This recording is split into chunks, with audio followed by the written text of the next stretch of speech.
Hello, my name is Erion SHEHU from the Agricultural University of Tirana, and on behalf of my other co-authors, I will try to present my article that we have put forward for IBANESS, foreign language display in multilingual advertising. But in itself, I want to start with the meaning of or the study of foreign languages in advertising. It has been a novelty in the last 15 years. The conducted research in foreign languages in advertising has tried to delve into the relationship between foreign languages and the advertised product. The reason behind the use of foreign languages and the peculiarities of the targeted audience, which may define it as the use of foreign languages in advertising, which may be successful or not. The article will go on and mention some other foreign languages that are specifically used in advertising, such as English, which is quite important on a global stage, or as more or less we call it the lingua franca and its status, and other foreign languages which we would like to mention are German for its technicalities, French, Spanish, and so on. But the question that may arise when we deal with foreign language display in multilingual advertising is, what role do foreign languages play in it? How do consumers evaluate foreign languages in advertisements? Why do brands use a foreign language to communicate with their consumers? These pertinent questions have come to haunt us in recent years in the academia, which is now quite dealing with this novel technique. It has also been quite emphasized in Albania that foreign languages are being massively used, especially after the year 2015, in which I also conducted my research, my PhD research, in measuring the impact that foreign languages deal in advertisement in the agri-food sector. I'll try to be brief in this presentation because in the article is more in depth and dealing with various notions and such as code switching, which we use in linguistics to measure the interchange between words in a given sentence, and these are also used in various advertisements. So, as we pose the question, why do brands use a foreign language to communicate with their consumers? We have come up, and according to the literature review, with various reasons or schemata for its usage. The first one is associations.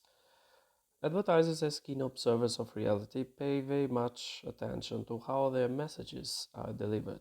Being aware that people feel happier with the idea of foods that are natural rather than synthetic, they use common language so as to mean something to the consumer.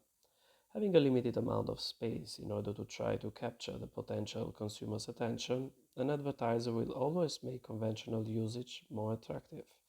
For this purpose, he will highlight the product's quality by making associations between the product and something that already possesses the characteristics he needs to claim for the product. The second one is the so-called elitist favor. What is elitism in itself? Elitism is, or has been more or less defined as the privilege of education or of the higher class of society. That said, elitism is more seen as a globalizing tool and mostly piques the interest of youth than old age. As a famous researcher dealing with multilingual advertising, Ingrid Piller, rightly points out, the employment of English words in German text, which she has thoroughly researched, makes the young educated elite targeted by such strategies, and in itself it makes them feel good because they are part of the society which really needs to feel distinguished from the other layers of society. The next one is mythology or mythologizing. We call that about ads, which usually come with a brand and a history behind it. A myth of sorts which exemplifies the product and for which it stands for. I would like to mention here the famous French philosopher and anthropologist Ronald Barthes in his famous essay Mythologies, who has pointed out that advertising texts mythologize products for consumers, and this mythologizing includes the supposed national culture of the particular product, alluded to by the language. A product mythologizes a brand, a nation, and this brand or image in itself tries to convey how the country is perceived. Uh, for example, the German car industry, with its renowned and famous companies like Volkswagen, um, Benz, Mercedes, and so on, are viewed as trustworthy and reliable by the consumers. And this in itself is an act of mythology, as the German also pronounces it, das Beste oder nichts. So everything or nothing in itself composes the slogan of mythology. The next one is the country of origin. What do we mean by country of origin? These are so-called cues. That means that when we see a product, it usually signals that it comes from a specific country. Uh, for example, we may, as I mentioned before, with the cars, a product coming from Germany usually is also connected with the image of that country. Product coming from France, for example, wine. We see a specific brand of wine. It necessarily or interconnectedly enacts an image in our own minds that this is not just a product from France, but it comes also with French qualities connected with wine, the taste, the contour, the texture, so everything. And of course, in the end, this adds value to the product as its and to the brand itself.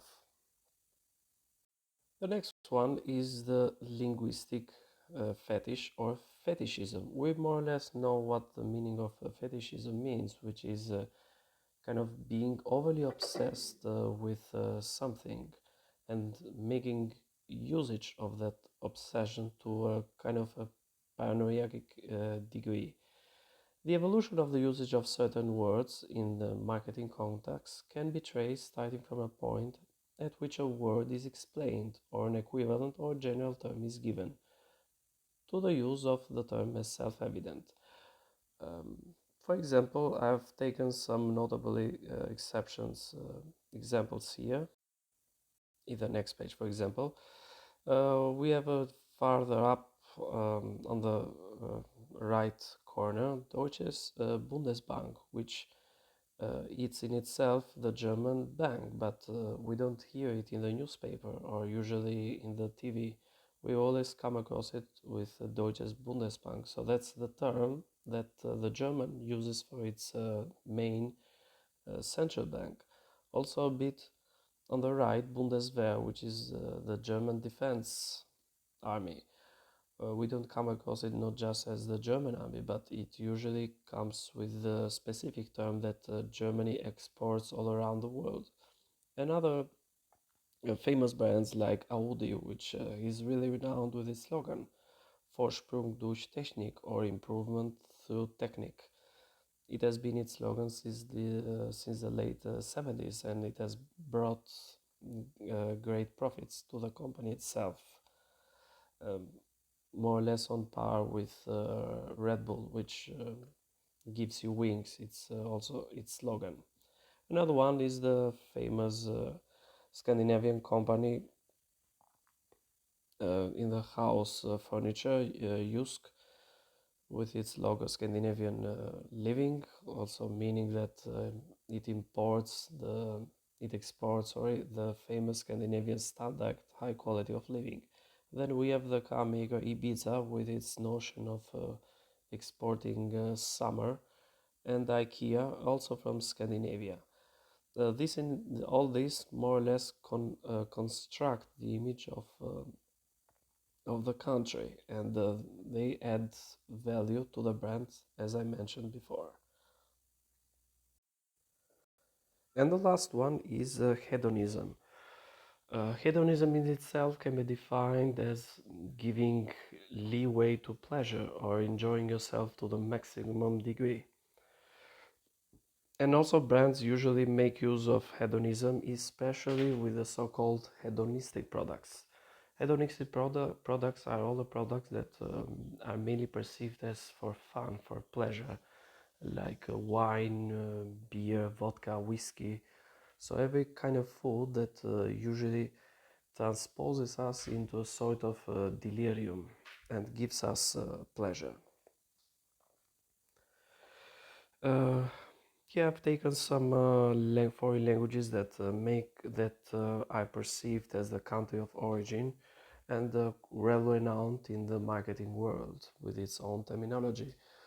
Besides English, one of them is German, or as the German would like to call it, the German Fachsprache, or the language of technicalities. Through the process of fetishization, the words and their origin in German have been mystified and obscured. They are never explained to the Anglophone advertisee, since their utility value is irrelevant and they achieve their symbolic value, thus contributing towards the success of the advertising message on the basis of shared notions about cultural competence in the area of engineering rather than anything they seek to explain. So, in short, German stands for reliability and technicalities, and that's more or less all that consumers need to know. It is not perceived kind of as a beautiful language, although in my opinion, of course, it is. As myself, I'm a speaker of German, but according to more or less to the consumers, it is the language that gives them assurances in the products that they intend to buy. Yeah, an example here of a product in Germany, especially the beer with their slogan: a cool glass of beer, joyful cheer, a hearty joke, a good smoke, a chat but no fight. That's what we call Gemütlichkeit. So, as as I mentioned also in the article, these are called code switches that transposes in the text, and they are used to attract the consumer. Another language well renowned in the world is the so-called French bon vivant. Bon vivant in itself means the good living. Apart from its function as signifier of food and drink, the French language has also become a social hieroglyphic for femininity and fashion and beauty in advertising communication. As in the case of the other linguistic fetish examples discussed up to now, the extent of the French language presence varies for different products in different contexts.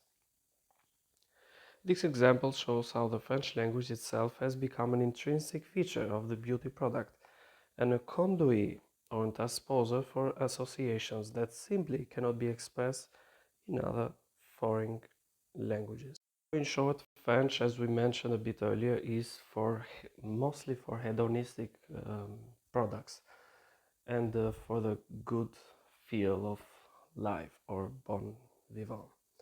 And of course, we come to English as the lingua franca. I won't delve too much in it, but we all know what English in itself is in today's world and economy. And English is the language that most companies, if not all of them, market their products, because the consumer, or most of the consumers, understand English at least in a basic level, or having them as a second language. So more or less it's a must towards the globalization or the globalizing of their own products in advertising and marketing. Here I've included some slogans in foreign languages, which these are not just advertising, for example, in their own country of origin, but also abroad in international advertisements. For example, the car is about Hyundai, die perfekte Balance zwischen Innovation and Tradition, which means the perfect balance between innovation and tradition. It's written in German, but the consumer doesn't necessarily need to understand German, but it infers that it comes from Germany. So in itself, this brings reliability.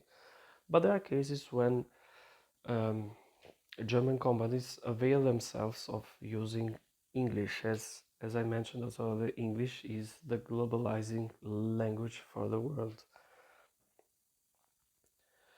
Uh, in short, I want to dwell here about the food advertisement, which are really kind of is the next avenue of my research and my co-authors. How foreign languages affect the food consumers in the packaging labels. This is mainly done by, besides foreign languages, by also by metaphors, and they are more or less structured or divided in three categories: structural metaphor, orientational metaphor, and ontological metaphor. What are structural metaphors? Structural metaphors are metaphors that give a less a structure in itself.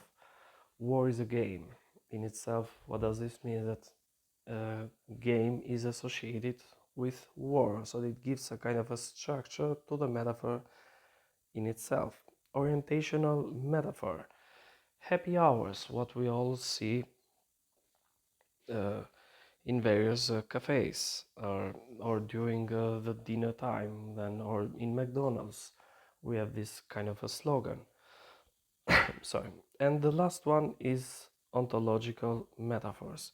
So metaphors that have human human qualities, like potato chips makes life easier, a slogan from McDonald's. In itself, this gives quality to the human mind.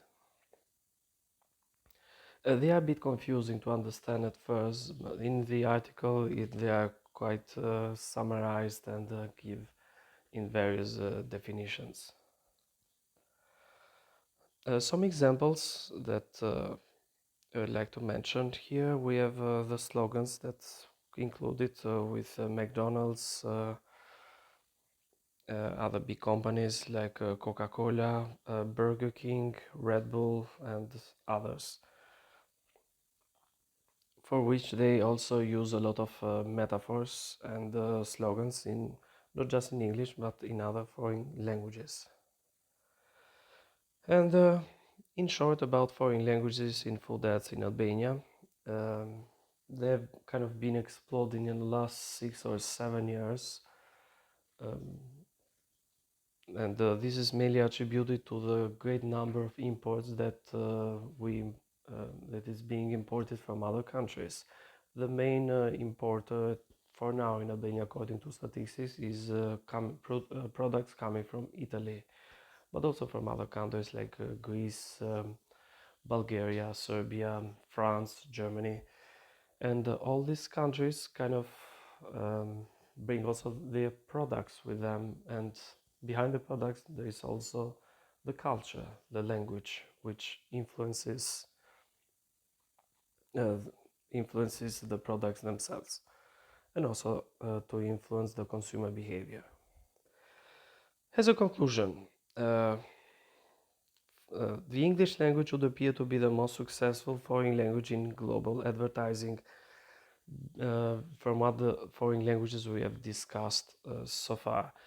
It can not only take on a number of different associations and fetishes, for example, cosmopolitan, modern, but also function as a lingua franca in international advertising communication. And it is the default language for media that are global or pan-national operators. Everyone wants to be perceived as a global player, and as such, perception is best achieved through the use of English. Foreign languages in advertising is still a novelty, and many articles and researchers are being developed and kind of written on a yearly basis. At least in Albania, as I mentioned, this is also a novelty, but not just in Albania, but also in other countries, and we have more or less to be aware of the implicit influence that they have on the consumers, as advertising and marketing itself is kind of like a gamble, a gambit that plays with the consumers' minds, and we all more or less need to know the tricks that it tries to make use on our perceptions. So this was our article. We thank you for your attention and wish you the best. Thank you.